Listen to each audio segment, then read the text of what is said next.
Now, so I must say I got a little confused because there's so many names come out of England. And when I first heard the record, I thought it might have been Young Guns doing Wham.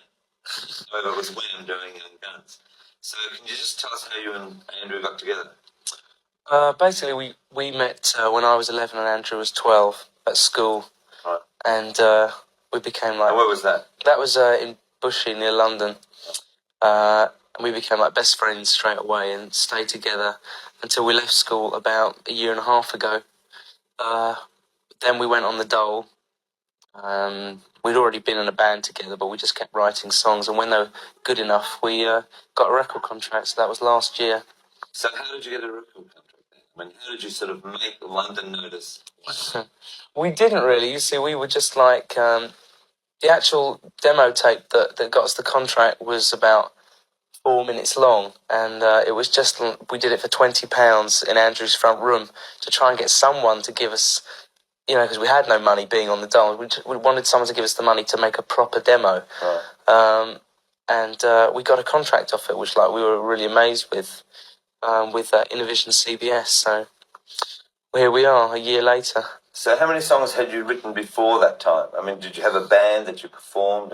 Yeah, there was one band that we performed with, as we said, but no Wham. I mean, Wham came about after the contract. So where did the name come from?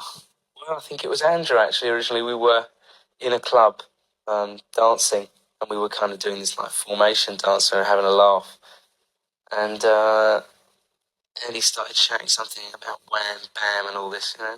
And we thought it'd be a good name for a group. And then we threw it out the window. We thought, no, got to think of something better than that. But eventually we came back to it because it seemed right for what we were doing, you know. Right. And so you're also doing dancing, sort of like going out to clubs?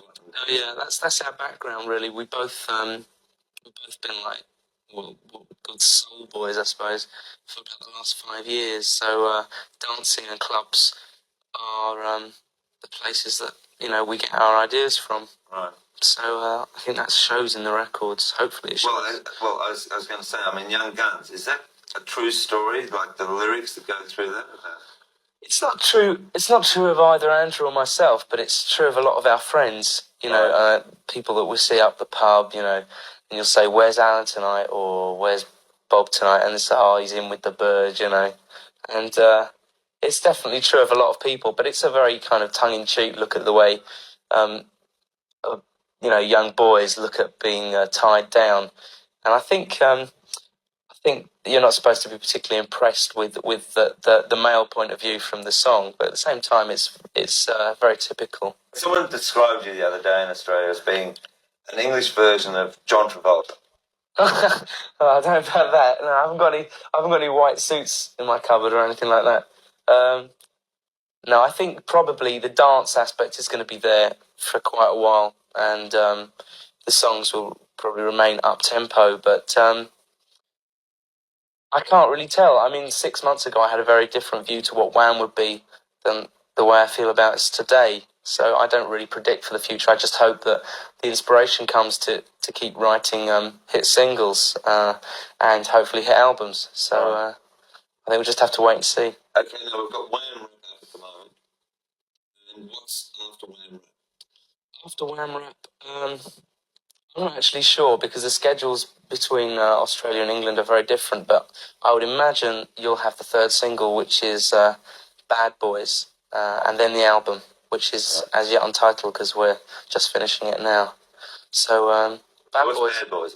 Bad Boys is fairly much along the same lines. I mean, we had a go at the two major institutions, marriage and work, and now we're just having a go at the frictions between, you know, boys of our age and a bit younger without parents. You know, it's all things from experience and observation, and it's another very tongue-in-cheek look at teenagers, I suppose. Right.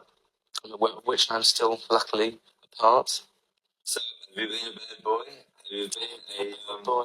Well, I mean, have you had problems with girls where someone else comes to you and says, "Where's George tonight?" And they say, "Oh, well, no, he's out with his girl." I've not actually got that serious with anybody, no. I've been lucky enough to escape that. But, I suppose I've been a bad boy to an extent. I think that all the lyrics to Bad Boys are fairly much about my experiences with my parents.